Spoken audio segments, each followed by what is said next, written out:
திருச்சிற்றம்பலம்.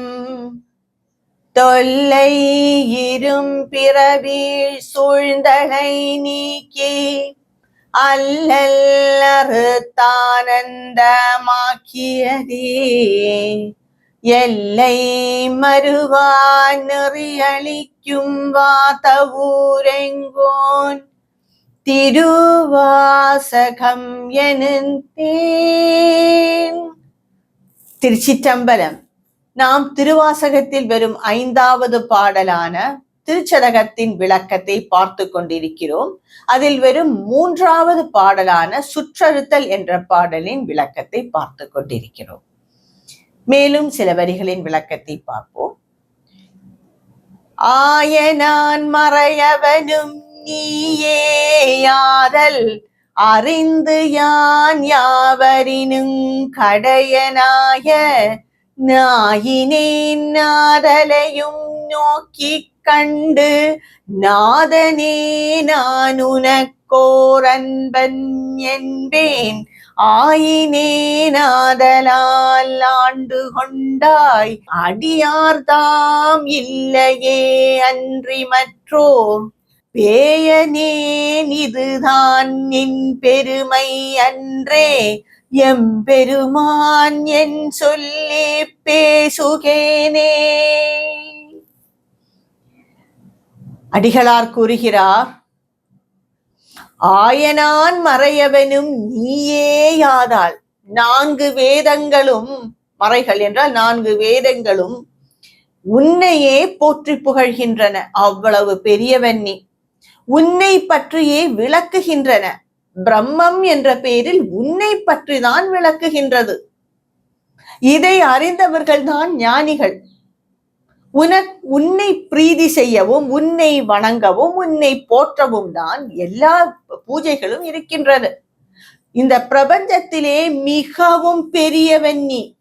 நானோ கடையனாய கடைசியில் உள்ளவன்.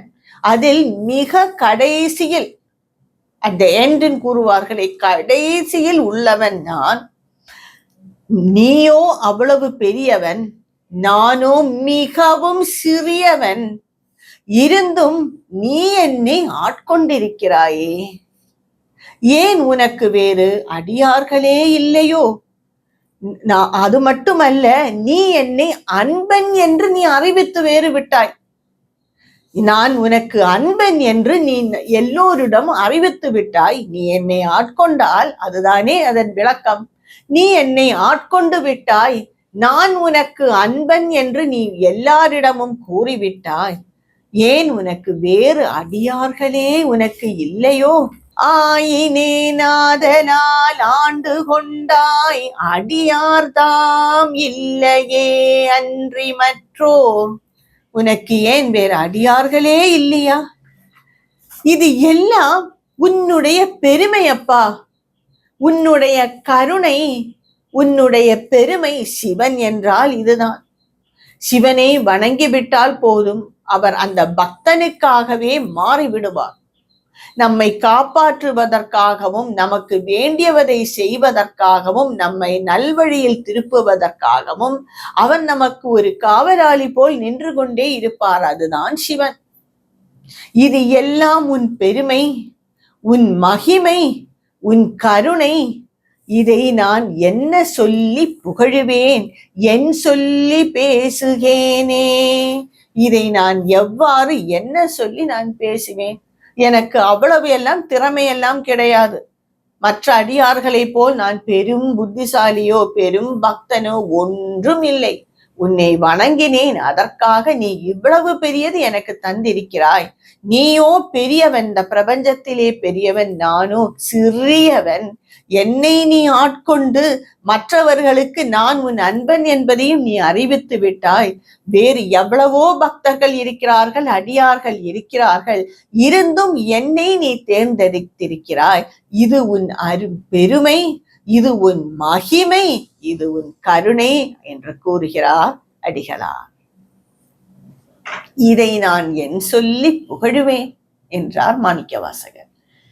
பேசிற்றாம் ஈசனே என் தாய் எந்தை பெருமானே என்றென்றே பேசி பேசி பூசிற்றாம் திருநீரே நிறைய பூசி போற்றியம் பெருமானே என்று பின்றா நேசர்த்தார் பிறப்பிறப்பை கடந்தார் தம்மை ஆண்டானே அவா வெள்ள கள்வனீனை மாசற்ற மணிக்குன்றே என் தாய் அந்தோ என்னை நீ ஆட்கொண்ட வண்ணந்தானே. உன்னுடைய அடியார்கள் எல்லாம் உன்னை தாய் என்றும் உன்னை தந்தை என்றும் பெருமானே என்றும் எல்லாம் அழைக்கிறார்கள், நினைத்திருக்கிறார்கள். சில பக்தர்கள் அந்த ஈசனையே தாயாகவோ இல்லை தந்தையாகவோ நினைத்திருப்பார்கள். அவ்வாறே அவரிடம் பேசுவார்கள். எல்லாம் என்னப்பா என்று, என்னம்மா என்று எல்லாம் பேசுவார்கள். அவர்கள் மனதுக்குள்ளே பேசிக்கொள்வார்கள். அவ்வாறு அந்த சிவனுடன் மிக நெருங்கி விடுவார்கள் அந்த பக்தர்கள். இவ்வாறு பல பக்தர்கள் இருக்கிறார்கள். அவர்கள் எல்லாம் உடம்பு முழுவதும் திருநீரை பூசிக்கொண்டு, நெற்றியில் மட்டுமில்லை, எங்கெங்கு இடம் இருக்கிறதோ அங்கெல்லாம் திருநீரை பூசி இருப்பார்கள். ஏனென்றால் அவர்கள் அந்த பக்தி வெள்ளத்தில் திளைத்திருக்கும் பொழுது என்ன செய்ய வேண்டும் என்றே தெரியாது. திருநீரை எடுப்பார்கள், அவ்வாறு பூசிக்கொள்வார்கள். எப்பவும் அவர்கள் பூசித்தான் இருப்பார்கள். அவர்கள் அருகில் வந்தாலே அந்த திருநீர் மனம் நல்லாக இருக்கும். இவ்வாறான பெரும் பக்தர்கள் இருக்கிறார்கள். உன்னை தாய் என்று நினைப்பவர்களும் உன்னை தந்தை என்று நினைப்பவர்களும். ஏனென்றால் அந்த ஈசன் ஒரு தாயாலோ தந்தையாலோ செய்ய முடியாத பலவற்றையும் அவர் செய்து காட்டுவார். ஒரு தாயோ ஒரு தந்தையோ இருந்தால் அவர்களுக்கு ஒரு வரம்பரை தான் இருக்கும். அவர்கள் கர்மா, அவர்கள் நம் கர்மா, இதையெல்லாம் பொறுத்துதான் அவர்கள் நமக்கு உதவி செய்ய முடியும். ஆனால் அந்த ஈசனுக்கோ இதை எல்லாம் அறுத்தெறிந்து விட்டு நம்மிடம் அருகில் வருவதற்கு அவருக்கு உண்டு. அதனால் பல பேர் அவரை தாயாகவும் தந்தையாகவும் உன்னுடைய பக்தர்கள் கருதி இருக்கிறார்கள். அவர்கள் எல்லாம் உடம்பெல்லாம் திருநீரை பூசிக்கொன்று அவர்களை பார்த்தாலே உன்னை போற்றி போற்றி எப்பொழுதும் வணங்கிக் கொண்டே இருப்பார்கள். உன்னுடைய புகழை பேசுவதும் உனக்காக ஏதோ பணிகள் செய்வதும் எல்லாம் உன்னுடன் சம்பந்தப்பட்டதாக இருக்கும். அவர்களுக்கு நீ மாறாத மாசற்ற அன்பினால், அவர்களின் அன்பு ஒரு நாளும் மாறவே மாறாது. சிறு வயதிலிருந்தே தொடங்கியது, இன்றும் அவர்கள் அவ்வாறே இருப்பார்கள். அது மாசற்ற அன்பு. ஏனென்றால் பல பேர் நாம் ஈசனை வணங்குவது நாம் ஏதோ வாழ்க்கையில் ஏதோ அது அடைய வேண்டும் இது அடைய வேண்டும் என்பதற்காக வழிபடுகிறோம். ஆனால் அந்த பெரும் பக்தர்கள் எதுவும் வேண்டாம், எனக்கு நீதான் வேண்டும் என்று வாழ்க்கையில் எந்த ஒரு ரசமும் அவர்களுக்கு இருக்காது, பிடிப்பும் இருக்காது. ஏதோ வந்து விட்டோம், வந்ததை போகும் வரை ஏதோ வாழ்ந்து கொண்டு இருப்போம் என்று நினைத்து அந்த ஈசனையே வணங்கி இருப்பார்கள். மாறாத மாசற்ற அன்பு இது ஒரு நாளும் மாறாது. அந்த அன்பானது ஈசனை அடைவதற்கான அன்பு. ஏதோ உலக வாழ்க்கையில் ஏதோ ஒன்று அடைய வேண்டும் என்பதற்காக ஈசனை அன்பாக இருக்கவில்லை. வாழ்க்கை எனக்கு வேண்டாம், நீதான் வேண்டும் என்ற அளவுக்கு மாசற்ற அன்பு உள்ளவர்கள் இருக்கிறார்கள். அவர்களுக்கு நீ முக்தி அளிக்கிறாய், உன்னுடனே நீ சேர்த்து வைத்திருக்கிறாய், உன்னை அவர்களை ஆட்கொண்டு விட்டாய். இதில் ஒரு பெரிய ஆச்சரியமோ எதுவும் இல்லை. பக்தர்கள் அவர்கள் அவ்வாறே செய்வார்கள். நீயும் அவ்வாறே செய்ய முடியும். இதில் ஒரு பெரிது எதுவும் அதிசயம் இல்லை. ஆனால் நீ என்னை ஆட்கொண்டு விட்டாயே, நான் என்ன அவ்வளவு பெரிய பக்தனா? இவ்வாறாக பக்தன் ஒன்றும் இல்லை. நான் ஏதோ எனக்கு முடிந்ததை நான் செய்கிறேன். நீ என்னை ஆட்கொண்டு விட்டாயே, இதுதான் பெரிய அதிசயம். அந்தோ என்னை நீ ஆட்கொண்ட வண்ணந்தானே.